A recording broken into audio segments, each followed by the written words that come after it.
En esta noche les quiero compartir una palabra que el Señor puso en mi corazón hace unos meses atrás y he estado ahí como nadando porque es algo muy, muy bonito que es para profundizar y profundizar y me he deleitado en ella, pero no sabía que me iba a dar el privilegio, aquí mi amado esposo, el pastor, de traer la palabra para ustedes y dije, bueno Señor, ¿cuál es la palabra?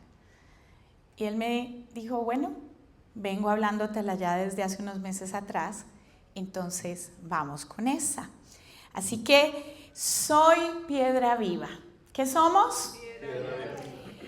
En el libro de Primera de Pedro, capítulo 2, versículo 4 al 5 dice, Cristo es la piedra viva, desechada por los seres humanos, pero escogida y preciosa ante Dios. Al acercarse a Él, también ustedes son como piedras vivas, con las cuales se está edificando una casa espiritual. De este modo llegan a ser un sacerdocio santo para ofrecer sacrificios espirituales que Dios acepta por medio ¿de quién? De Jesucristo. Entonces, soy piedra viva, ¿verdad? No lo estoy diciendo yo, lo dice la palabra de Dios.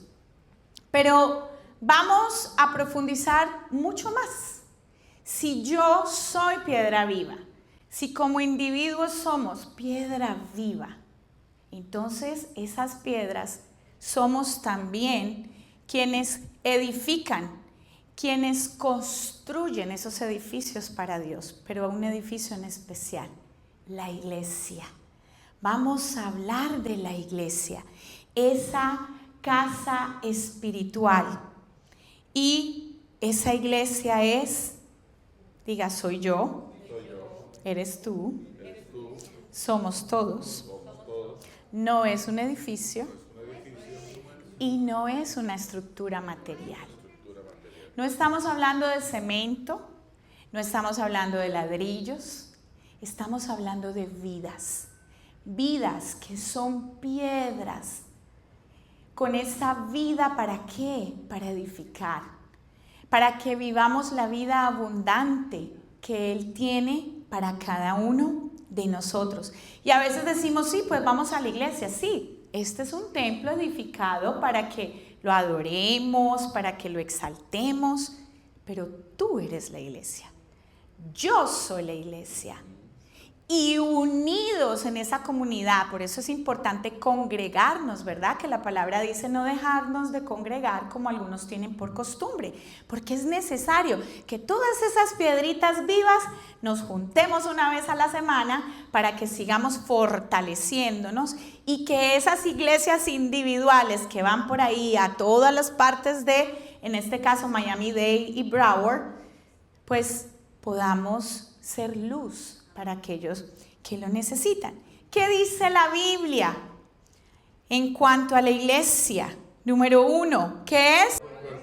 Cuerpo de Cristo. Colosenses 1:18 dice, Él es la cabeza del cuerpo, que es la iglesia. Él es el principio, el primogénito de entre los muertos, para ser en todo el primero. Entonces, cabeza, Jesucristo.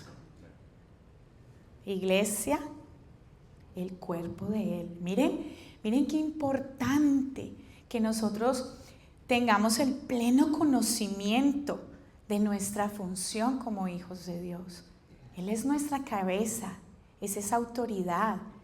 La cabeza dirige, de la cabeza sale todo. De la cabeza salen movimientos, acciones, palabras, pensamientos, todo, ¿verdad? Pero también la Biblia dice que la iglesia, ¿qué pasa? Que la amó tanto que se entregó por ella. Efesios 5:25 dice, esposos, amen a sus esposas, así como Cristo amó a la iglesia y se entregó por ella. Y de pronto alguno podrá sacar la excusa, no, pero yo no soy casado. Entonces es difícil poder llegar a amar a la iglesia. Es un comparativo de un amor que se da, de un amor que se une para siempre, un amor que viene a ser uno. Entonces, que así como Él nos ama, ¿verdad? Miren qué lindo, y se entregó. Es tanto su amor que Él se entregó por nosotros, su iglesia. Y otro tercer significado o manera de describir a la iglesia en la Biblia, adquirida con su propia sangre. En el libro de Hechos, capítulo 20, versículo 28. Tengan cuidado de sí mismos y de todo el rebaño sobre el cual el Espíritu Santo los ha puesto como obispos para pastorear la iglesia de Dios que Él adquirió con su propia sangre. Y aquí de pronto ustedes dirán, sí, pero ese es un versículo para ustedes los pastores, los obispos que fueron llamados a cuidar el rebaño del Señor.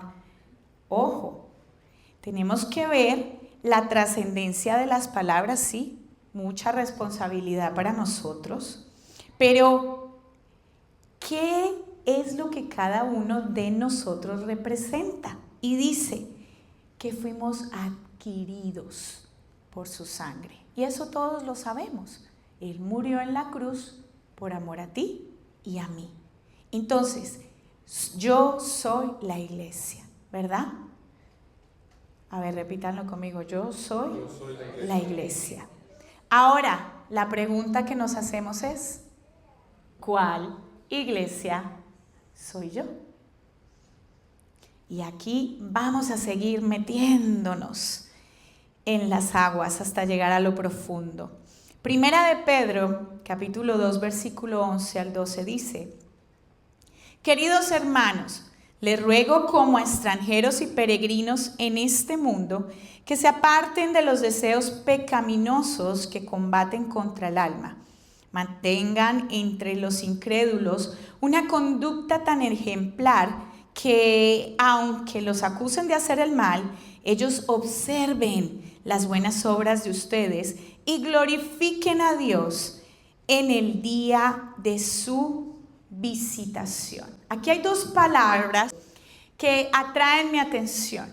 La primera, conducta, y la segunda, observen. Entonces aquí la pregunta es, ¿cuál iglesia soy yo? ¿Y qué tiene que ver eso con Primera de Pedro? Pues aquí nos están diciendo que como iglesia somos llamados a mantenernos fieles a lo que creemos y en el cual creemos. ¿Con qué? Con nuestras acciones, con nuestras palabras. Porque actuar correctamente dentro de estas paredes puede ser más fácil, pero allá donde tú trabajas, allá cuando tú manejas. Entonces dice que nuestra conducta debe mostrar la iglesia que somos. Nuestra conducta debe mostrar la piedra viva que soy. Porque hay gente que nos está observando. Y entonces, ¿qué van a observar de mí? Las buenas obras, ¿verdad?, de ustedes, y que esas buenas obras glorifiquen ¿a quién? A Dios en el día de su visitación. Entonces, de aquí surgen tres nuevas preguntas. ¿Cómo estamos viviendo nuestra fe? ¿Cómo estamos mostrando en quién creemos? La otra, ¿cómo anhelamos seguirlo? ¿Desde afuera o desde adentro? Y este mensaje puede ser un mensaje que de pronto nos va a poner a meditar mucho, porque es una autoevaluación. Es un paremos y mirémonos en estos espejos. A veces uno se para en el espejo y se encuentra tantos defectos, ¿verdad? Y a veces uno dice, qué bonita quedé, o qué guapo soy, o qué bien me veo, qué bien se me ve esta camisa. En el espejo podemos ver cómo los demás nos van a ver o cómo nos están viendo. A veces cuando nos vemos al espejo no nos gusta lo que vemos de pronto. Hay inconformidad. Entonces por eso hoy la palabra va a ser esos espejos. Para que cada uno, no para que miremos para otra parte o jalemos a otros para pararlo ahí en el espejo, no. Para que sea algo individual. Porque recuerden, somos piedra viva. Cada uno de nosotros es una piedra viva. Entonces, miremos estos 3 espejos espirituales. Vamos al primer espejo y ese espejo se llama Éfeso. Apocalipsis capítulo 2, versículos 2 al 6. Conozco tus obras, tu duro trabajo y tu perseverancia. Sé que no puedes soportar a los malvados y que has puesto a prueba a los que dicen ser apóstoles, pero no lo son. Has descubierto que son falsos. Has perseverado y sufrido por mi nombre sin desanimarte. Sin embargo, tengo en tu contra que has abandonado tu primer amor. Recuerda de dónde has caído. Arrepiéntete y vuelve a practicar las obras que hacías al principio. Si no te arrepientes, iré y quitaré de su lugar tu candelabro. Pero tienes a tu favor que aborreces las prácticas de los nicolaítas, las cuales yo también aborrezco. Entonces, ¿qué vemos en este primer espejo? Y aquí estamos viendo cómo la presencia de Dios, cómo Jesucristo habla a Juan y él le muestra diferentes iglesias en ese momento y cómo cada una de ellas se estaba desarrollando y cuál era el llamado de atención de parte del Señor para cada una de ellas. ¿Qué estaba viendo en ellas que no era correcto, que no era agradable a sus ojos? Y a cada una de ellas resalta lo que no se está haciendo bien, pero a su vez les da un camino para redimirse, como para volver a establecer la ruta que él ya había establecido para ellos. Entonces, hoy vamos a hablar solo 3 espejos y empezamos con Éfeso. Y en ese espejo vemos una iglesia donde Jesús dice, estás haciendo bien, yo veo tu esfuerzo, tu perseverancia, ¿verdad? Sin embargo, ya esa expresión dice, tengo contra ti que has dejado tu primer amor. ¿Y qué encontramos ahí?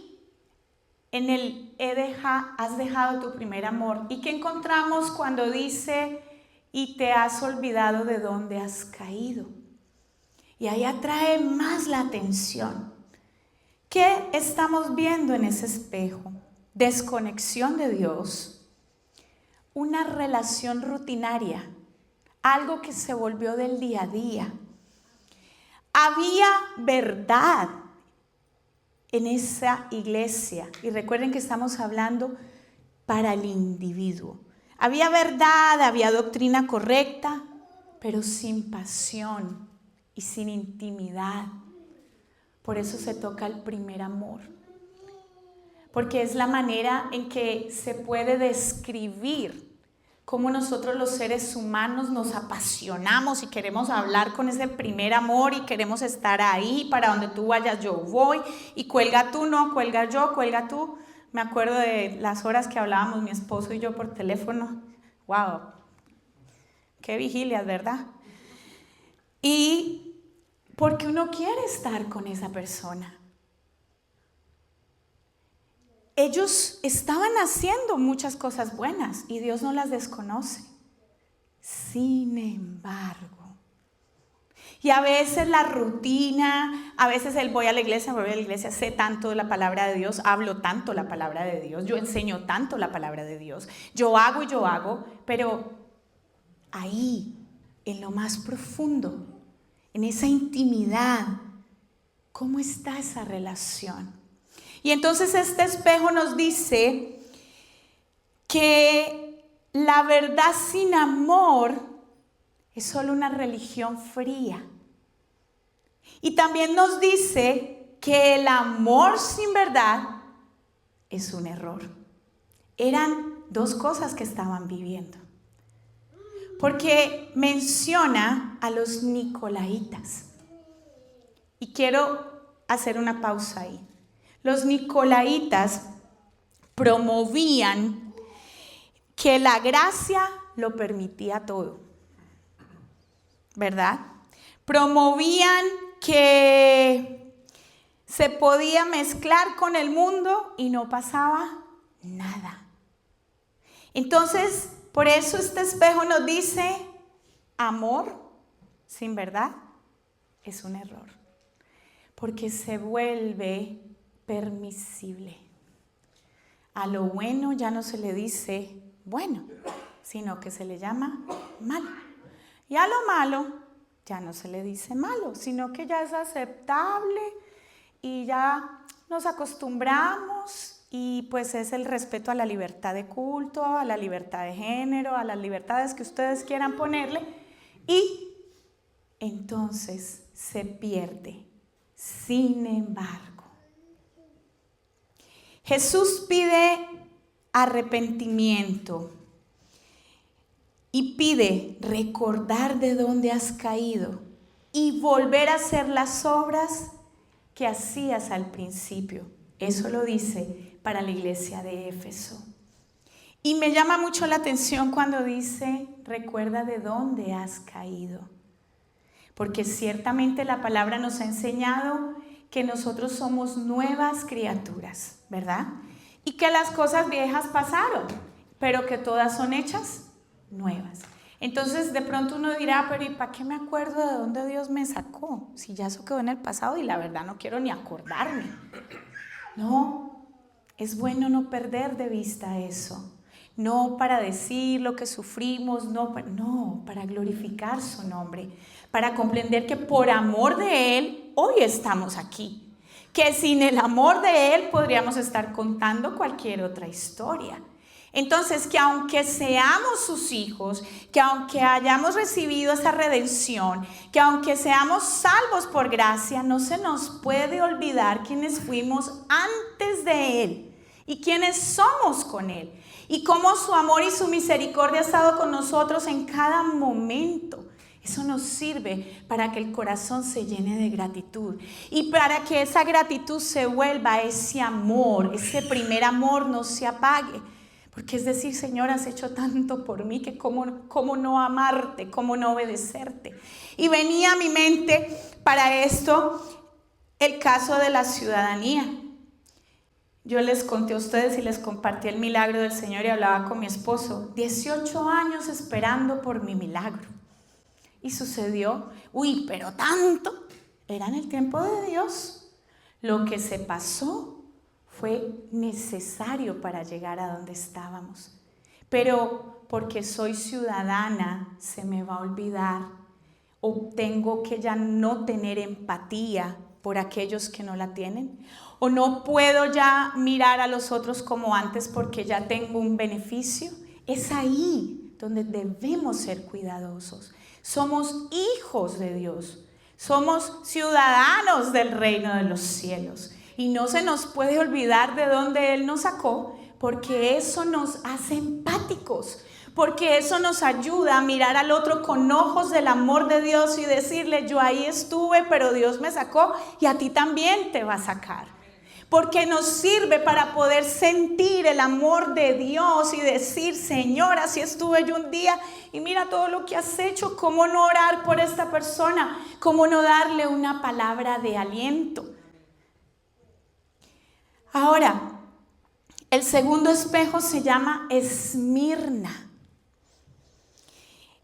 Apocalipsis 2:9 dice, conozco tus sufrimientos y tu pobreza. Sin embargo, eres rico. Sé cómo te calumnian los que se autodenominan judíos y no lo son, pues solo son una sinagoga de Satanás.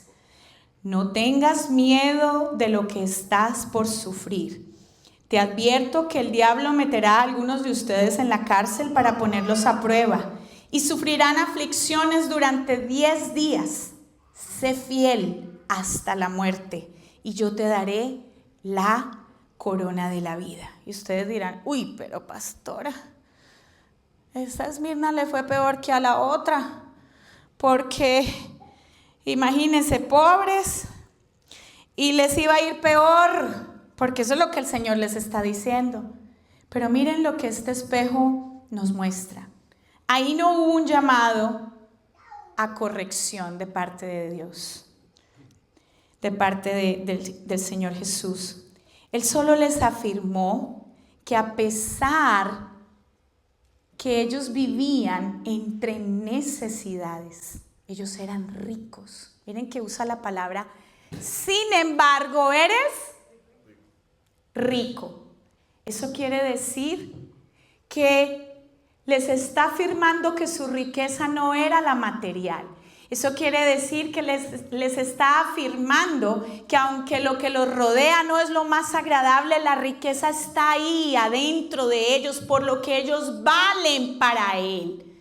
Esa riqueza que tú y yo tenemos en el día de hoy, lo que valemos para Él, por eso somos esas piedras vivas, somos su iglesia valiosa, pero los anima. Y entonces en este espejo vemos una invitación por parte de Jesús a seguir perseverando, a no tener miedo y a ser fieles. Porque no les dice cosas muy hermosas como que tranquilos, que esto ya, mejor dicho, de aquí para allá ustedes ni se preocupen. No les dice lo que viene es peor. Imagínense. Pero la palabra de Dios dice, en el mundo encontraréis aflicción, pero confiad que yo he vencido al mundo. Entonces tú y yo pasamos esa puerta y vamos a tener dificultades. Estás ahí sentado y puede ser que tu mente esté pensando en aquello que está sucediendo que no está encajando. Pero el Señor nos dice, no tengan miedo, permanezcan fieles. ¿Fieles a qué? A su palabra, fieles a Él. ¿Cómo yo le soy fiel a Él? Honrándolo con mi vida entera, haciendo lo que sé que es correcto ante sus ojos. Entonces, vemos al tercer espejo, Pérgamo. Apocalipsis capítulo 2, versículo 13 al 15. Sé dónde vives, allí donde Satanás tiene su trono. Sin embargo, sigues fiel a mi nombre. No renegaste tu fe en mí, ni siquiera en los días en que Antipas, mi testigo fiel, sufrió la muerte en esa ciudad donde vive Satanás. Sin embargo, tengo unas cuantas cosas en tu contra. Toleras ahí a los que se aferran a la doctrina de Balaam, el que enseñó a Balac a poner tropiezo a los israelitas, incitándolos a comer alimentos sacrificados a los ídolos y a cometer inmoralidades sexuales. Toleras también a los que sostienen la doctrina de los nicolaitas. Entonces, este espejo que nos muestra, era una iglesia que era fiel al nombre de Jesús, era una iglesia que no negaba su fe, ¿verdad? Pero, dice, tengo cosas en contra. Número 1, ellos, aunque no negaban su fe, había relajación moral, había permisividad, justificaban el pecado y normalizaban la inmoralidad sexual. Y en este espejo vemos que no se puede separar la fe de la obediencia. No podemos permitir que los sistemas espirituales que se opongan a Dios nos dominen. El problema no era el ambiente en el que ellos vivían. El problema era lo que ellos toleraban que sucediera adentro. El problema no es que nosotros vengamos y escuchemos el servicio y hagamos el devocional, y yo creo en el Señor, pero que estoy permitiendo que empiece a fluir dentro de mí, de pronto cosas que yo vi y que se quedaron ahí. Porque, ojo, les voy a compartir algo. Habla de Balán, habla de Balac y habla de los Nicolaitas. ¿Recuerdan que los Nicolaitas los mencionó en Éfeso? Y son estos que tienen esa doctrina muy light, que por gracia todo se permite. Pero Balán era un profeta del Señor. Y su manera de pensar, hasta un punto que fue dicho por Moisés en el libro de Números, la estrategia de Balán con Balac, que era el rey en ese tiempo, Balac era ese rey de Moab, que contrata a este profeta para ver cómo hacía para maldecir al pueblo de Israel, porque él quería que el pueblo fuera maldito, y le decía, véngase para acá y yo le muestro, y el profeta de muchas maneras trató de maldecir, pero no pudo. Terminaba bendiciendo a Israel.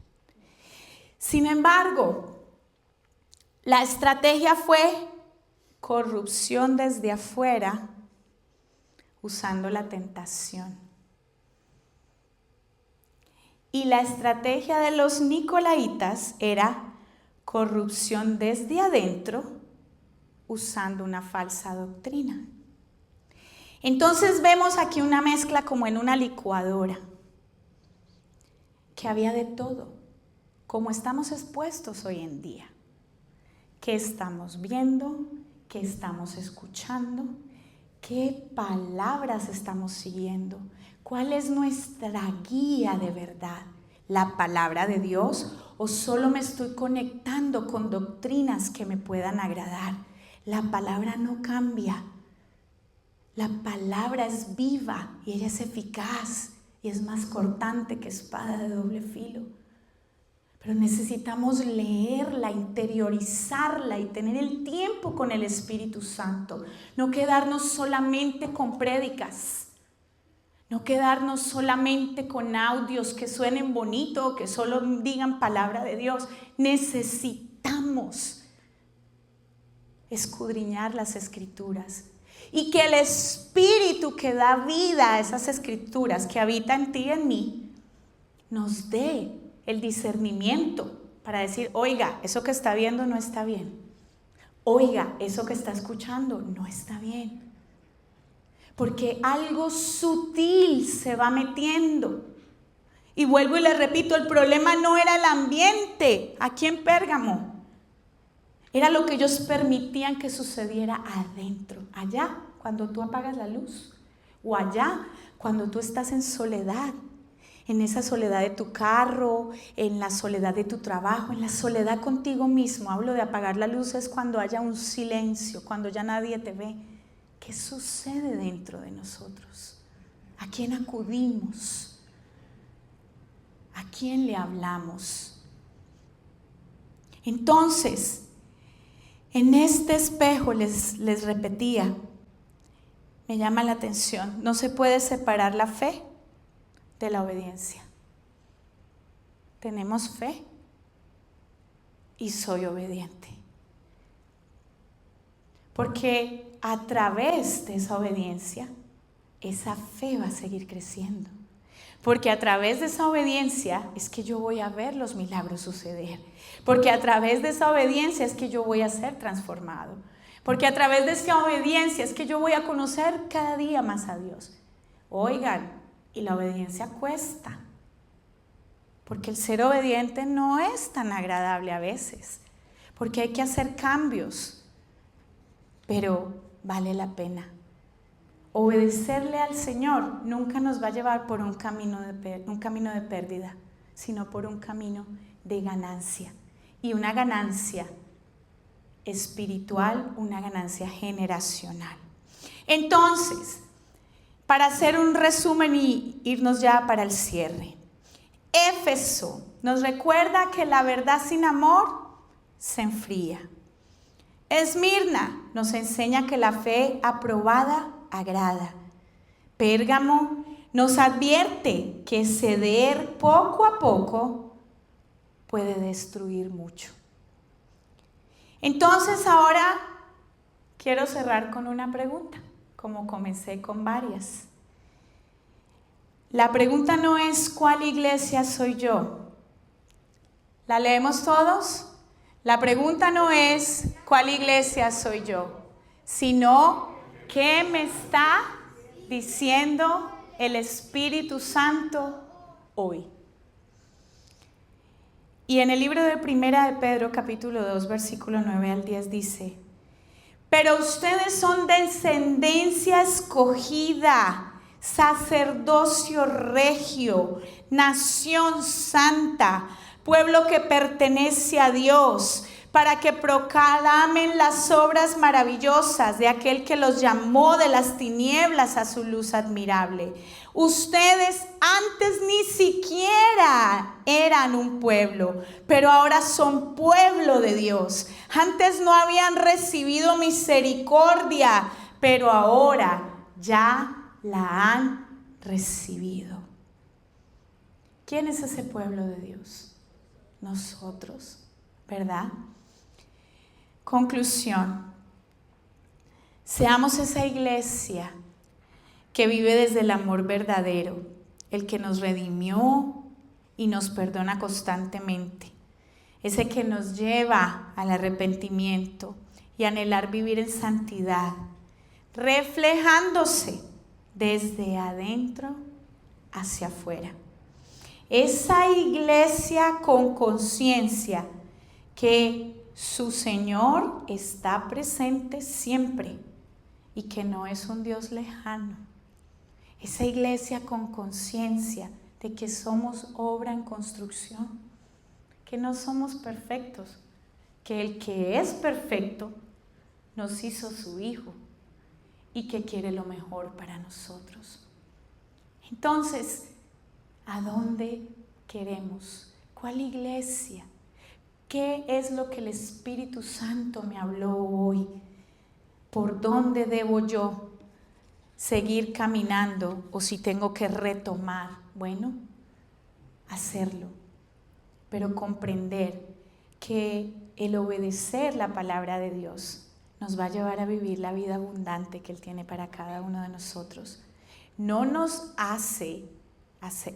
que nos da como la excepción, como que no pagamos impuestos. No.